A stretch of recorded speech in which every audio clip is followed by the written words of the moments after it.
वैसे तो अजहरुद्दीन से जुड़े कई ऐसे रिकॉर्ड हैं जिनकी बराबरी करना अभी भी नामुमकिन है। इंडिया की अगर बात करें तो अजहरुद्दीन वो पहले और इकलौते खिलाड़ी हैं जो अपने पहले और आखिरी टेस्ट मैच में सेंचुरी लगाते हैं। ये रिकॉर्ड मोहम्मद अजहरुद्दीन का है। अजहरुद्दीन के अलावा कोई भी इंडियन बल्लेबाज इस रिकॉर्ड की बराबरी नहीं कर सका है।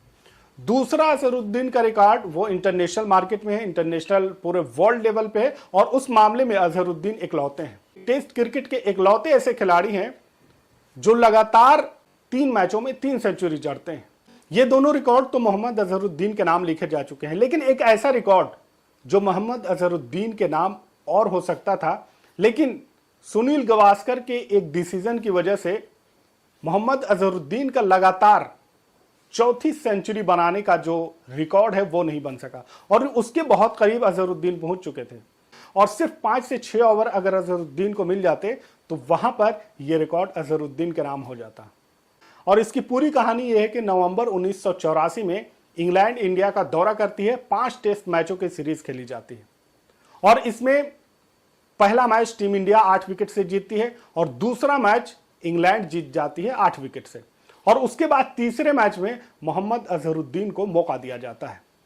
वो पतला दुबला खिलाड़ी, यंग खिलाड़ी, नया खिलाड़ी, क्योंकि इससे पहले तमाम सीनियर खिलाड़ी वहां पर मौजूद थे, और किसी को यह उम्मीद नहीं थी कि यह खिलाड़ी अपने पहले ही मैच से इस तरह की परफॉर्मेंस करेगा, क्योंकि बड़े बड़े सीनियर खिलाड़ियों के सामने और इंग्लैंड जैसी मजबूत टीम के सामने इस तरह के रिकॉर्ड बनाना यह किसी को अंदाजा नहीं था।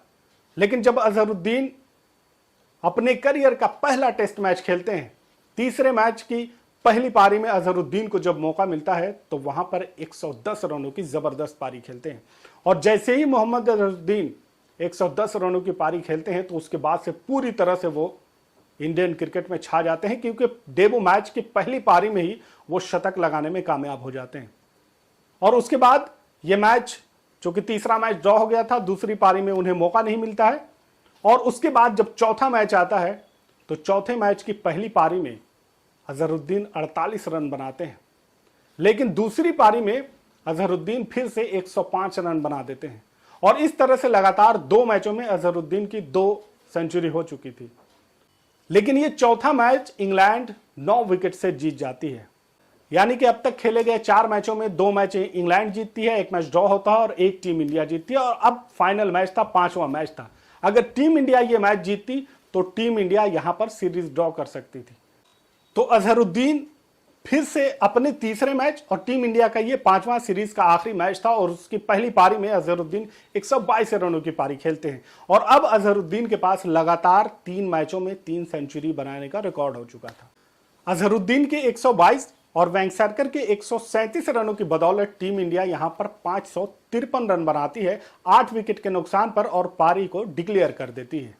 इंडिया के 553 रनों के जवाब में इंग्लैंड अपनी पहली पारी में 417 रन बनाने में कामयाब होती है, जिसकी वजह से टीम इंडिया को पहली पारी में 136 रनों की जबरदस्त लीड भी मिल जाती है।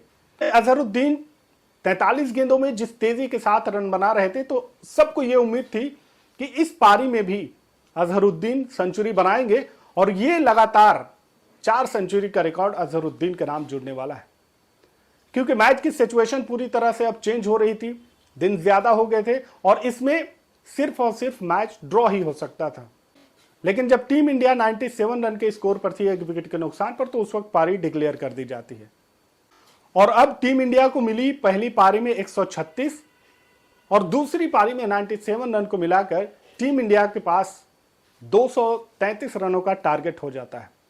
लेकिन सबको पता था कि ये जो टारगेट है, ये टारगेट इंग्लैंड को अचीव करना इतने कम टाइम में काफी मुश्किल होगा। और क्या टीम इंडिया इतने कम ओवर में इंग्लैंड के पूरे विकेट ले पाएगी, ये अपने आप में बहुत ताज्जुब की बात थी। लेकिन ऐसे में पारी को डिक्लेयर कर दिया जाता है और मोहम्मद अजहरुद्दीन अपनी चौथी सेंचुरी लगाने से चूक जाते हैं। तो अचानक से जब इंडिया के पारी 97 के स्कोर पर डिक्लेयर की जाती है, तो उसके बाद सबको बड़ा झटका लगता है। सब चौंक जाते हैं कि आखिर इस सिचुएशन में अचानक से पारी को डिक्लेयर क्यों कर दिया गया, जब यहां पर एक तरफ इसका कोई रिजल्ट नहीं होने वाला, और दूसरी तरफ यह है कि आपका ये एक यंग खिलाड़ी, शानदार खिलाड़ी, जबरदस्त परफॉर्मेंस करते हुए 54 रनों की पारी खेल चुका है, और ऐसे में वो 3 शतक ऑलरेडी लगा चुका है, और अगर उसे 5 से 6 रनों का और मौका, ओवर का और मौका मिल जाता तो वो शायद अपनी सेंचुरी भी पूरी कर सकता था, क्योंकि कोई भी गेंदबाज मोहम्मद अजहरुद्दीन पर उस वक्त अपना इंपैक्ट नहीं डाल पा रहा था और बहुत ही आसानी के साथ वो अपनी बल्लेबाजी जारी रखे हुए थे।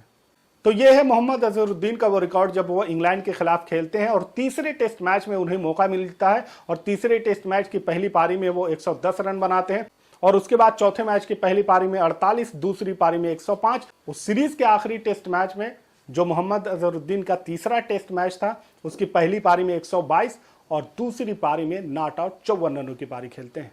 और इस तरह अजहरुद्दीन अपने पहले 3 मैचों की 5 पारियों को मिलाकर देखा जाए तो 439 रन बनाने में कामयाब हो जाते हैं और ये अपने आप में बहुत ही शानदार रिकॉर्ड है। और ऐसे में जब एक खिलाड़ी डेब्यू कर रहा है और वो भी इंग्लैंड जैसी मजबूत टीम के साथ, और उसी के साथ जब आपके पास बड़े बड़े बल्लेबाज, दिग्गज इंडियन बल्लेबाज मौजूद हैं, ऐसे में शानदार प्रदर्शन करना ये साबित कर रहा था कि अजहरुद्दीन लंबे रेस के घोड़े हैं और आने वाले दिनों में अजहरुद्दीन और ऊंचाइयों को छूने वाले हैं।